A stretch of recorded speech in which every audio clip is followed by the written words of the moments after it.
రోజురోజుకు సైబర్ నేరాలు పెరుగుతున్నాయి. వీటిని అరికట్టడానికి కఠిన చర్యలు తీసుకుంటుంది రాష్ట్ర ప్రభుత్వం. సైబర్ నేరాల నుంచి ప్రజలను కాపాడేందుకు 1930 నెంబర్కు కాల్ సెంటర్ను ఏర్పాటు చేశామని వివరించారు. హైదరాబాద్ హెచ్ఐసిసిలో సైబర్ సెక్యూరిటీ కాంక్లేవ్ నిర్వహించారు.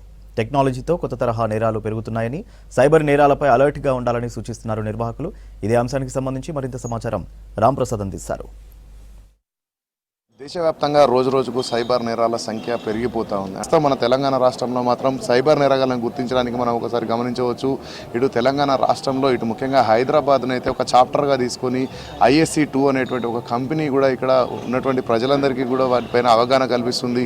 దీనికి సంబంధించి పూర్తి వివరాలు అయితే అడిగి తెలుసుకునే ప్రయత్నం చేద్దాం. సార్ చెప్పండి, అసలు ఈ కంపెనీ ఏ విధంగా ప్రజలకు అవేర్నెస్ కల్పిస్తుంది సైబర్ మోసాల పట్ల?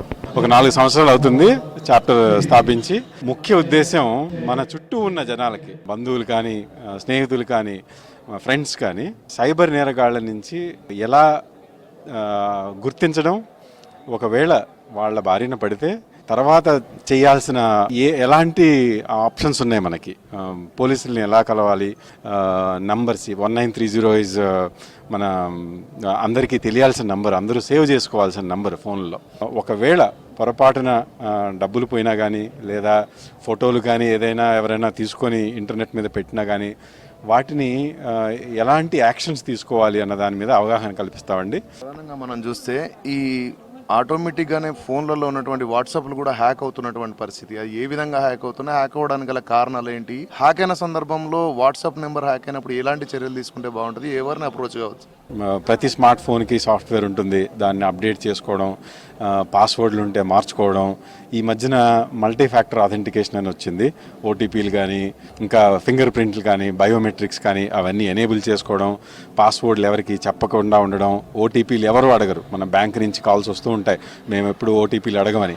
సో అవన్నీ పాటించడం, ఇలాంటివి ఏదన్నా వచ్చినప్పుడు మీరు తెలుసుకున్నప్పుడు ఒక చుట్టూ ఉన్న నలుగురికి చెప్పడం, ఇది నాకు అయింది, ఇలాంటిది మీరు కాకుండా ఉండాలి అంటే ఇవి పాటించాలి అని అవేర్నెస్ స్ప్రెడ్ చేయడం. అదేవిధంగా మనం చూస్తే ఎక్కువ మటుకు సైబర్ మోసాలకు చదువుకున్న వాళ్ళే గురవుతున్నారు కదా, వాళ్ళకి ఎలాంటి సలహాలు ఇస్తారు మీరు? అంటే వాళ్ళు సైబర్ మోసాల బారిన పడకుండా ఉండేందుకు. మనని ఎవరు మన ఇన్ఫర్మేషన్ అడగరు. మన బ్యాంక్ అకౌంట్స్ గురించి కానీ, ఫేస్బుక్, వాట్సాప్, ఈ పాస్వర్డ్లు కానీ ఎవరు మనని అడగరు. అలాగా ఎవరన్నా అడిగినా కూడా ఇవ్వకూడదని గుర్తుపెట్టుకోవడం, ఫస్ట్ తెలుసుకోవడం ఎన్ని విధాలుగా ఈ నేరాలు జరుగుతున్న వాటిని వార్తలు చదువుతున్నాం, వింటూ ఉంటాం. వాటిని గుర్తుపెట్టుకొని కరెక్ట్ టైంకి మనకి అలాంటి ఫోన్ కాల్ వచ్చినప్పుడో, ఈమెయిల్ వచ్చినప్పుడో, SMS వచ్చినప్పుడో గుర్తుపెట్టుకొని 1 సెకండ్ ఆలోచించి దాన్ని క్లిక్ చేయడమో, ఇన్ఫర్మేషన్ ఇవ్వడమో చేయడం.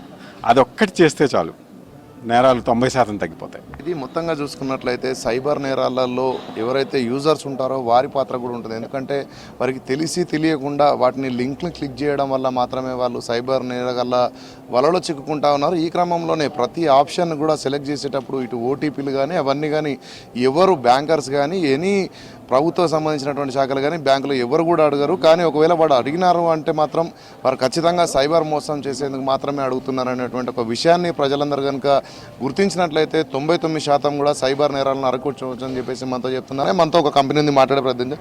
సార్ చెప్పండి, సైబర్ అటాక్స్ నుంచి కంపెనీల డాటా సెక్యూర్ ఉండాలంటే ఎలాంటి చర్యలు తీసుకుంటే బాగుంటుంది? మా కంపెనీ ఏం చేస్తుందంటే, మేము ఆర్గనైజేషన్స్కి, హాస్పిటల్స్ కానీ, ఫార్మా కానీ, మ్యానుఫ్యాక్చరింగ్, మేము వాళ్ళని డేటా అనేది 24/7 మానిటర్ చేస్తాము. అటాకర్ రాకుండా, డేటా మాడిఫై చేయకుండా, డేటాని స్టీల్ చేయకుండా 24/7 కంటిన్యూగా మానిటర్ చేసి ఆ అనామలీ బిహేవియర్ని అలర్ట్ చేస్తాము. ఆల్సో ప్రివెంట్ చేస్తాం. డేటా లీకేజ్ అయితే ఇమీడియట్గా డీప్ అండ్ డార్క్ వెబ్లోకి వెళ్ళి చూసి, అటాక్ సర్ఫేస్లోకి వెళ్ళి వాళ్ళకి క్లయింట్స్ని, ఆర్గనైజేషన్స్ని ఇమీడియట్గా అలర్ట్ చేస్తామండి. సో దట్ ఆ ఎక్స్పోజర్ అనేది, డేటా లీకేజ్ అనేది ఇమీడియట్గా ఇంపాక్ట్ తగ్గుతుంది. ఆర్గనైజేషన్స్ కూడా వాళ్ళు మిటిగేటింగ్ కంట్రోల్స్ ఇంప్లిమెంట్ చేయడానికి ఈజీగా ఉంటుంది.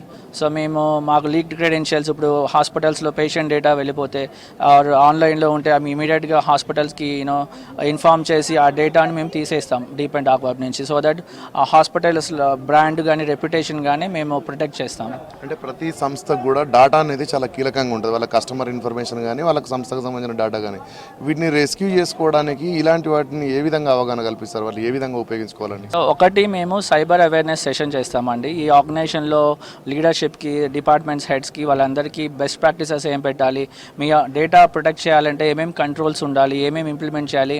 మేము నోపల్ సైబర్ అనేది అఫెన్సివ్ సెక్యూరిటీ చేస్తుందండి. ఏంటంటే ఫర్ ఎగ్జాంపుల్ ఒక అటాకర్ వచ్చి మీ దగ్గర డేటా స్టీల్ చేయాలంటే ఏం చేస్తాడు, అలాగే మేము ఆర్గనైజేషన్కి వెళ్ళి వాళ్ళ అప్లికేషన్ని టెస్ట్ చేస్తాము. వాళ్ళ కంట్రోల్స్ ఉన్నాయా లేదా, డేటా ప్రొటెక్షన్ ఉందా లేదా, డేటాను ఎవరైనా ఎక్స్ప్లోయిట్ చేయగలుగుతారా, స్టీల్ చేయగలుగుతారా అనేవి కంట్రోల్ టెస్ట్ చేసి వాళ్ళని ఎలా సెక్యూర్ చేసుకోవాలి, ఎలాగ బెటర్ కంట్రోల్స్ పెట్టుకోవాలి అనేది ఒకటి చెప్తాము. రెండోది 24/7 డిటెక్షన్ చేస్తాం. సో ఎవరైనా బయటకు వచ్చి డేటా నెట్వర్క్లోకి వచ్చి వాళ్ళ డేటాని స్టీల్ చేయడానికి ట్రై చేస్తున్నారా, ఇమీడియట్గా దాన్ని మేము కంటైన్ చేసి వాళ్ళకి ఆర్గనైజేషన్స్కి హెల్ప్ చేస్తాము, డేటా బయటకు వెళ్ళిపోకుండా. సంస్థకు సంబంధించినటువంటి రిప్యుటేషన్ కానీ, సంస్థలో ఉన్నటువంటి కస్టమర్లకు కానీ ఎలాంటి తప్పుడు సమాచారం కూడా వెళ్ళకుండా ఉండేందుకైతే ఖచ్చితంగా ఇటు సైబర్కి సంబంధించినటువంటి ప్రత్యేక సాఫ్ట్వేర్లు కూడా ఉపయోగపడతాయని మనతో ఎక్స్పర్ట్స్ చెప్తున్నారు. కెమెరామెన్ సిద్దిక్తో రామ్ ప్రసాద్, V6 న్యూస్, హైదరాబాద్.